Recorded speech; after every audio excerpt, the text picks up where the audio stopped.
আল্লাহর কসম লাগে কথাগুলো শুনে যাবেন। মৃত্যুর সময় যখন মানুষের আত্মা বের হতে থাকে তখন তার কাছে 5 জন ফেরেশতা আসেন।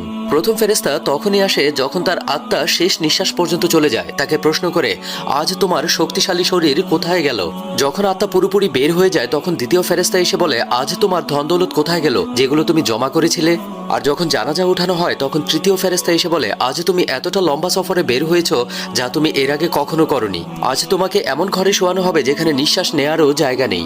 আর যখন তাকে কবরে শোয়ানো হবে তখন চতুর্থ ফেরেশতা এসে বলে, কাল পর্যন্ত তুমি জমিনের উপরে চলাচল করেছো আর আজ জমিনের নিচে শুয়ে আছো। কাল পর্যন্ত তুমি হাসছিলে আর আজকে কান্না করছো। কাল পর্যন্ত সবাই তোমার সাথে ছিল আর আজ তুমি একা। যখন কবরে মাটি দেওয়া হয় আর সবাই চলে যায় তখন পঞ্চম ফেরেশতা আসে, বলে তোমার সব আপনজন তোমাকে ছেড়ে চলে যাচ্ছে। যদি তারা থেকেও যেত তাহলেও তোমার কোনো সুবিধা হতো না। আজকে তুমি হয়তো জান্নাতের সুসংবাদ পাবে আর নয়তো কবরের আযাব।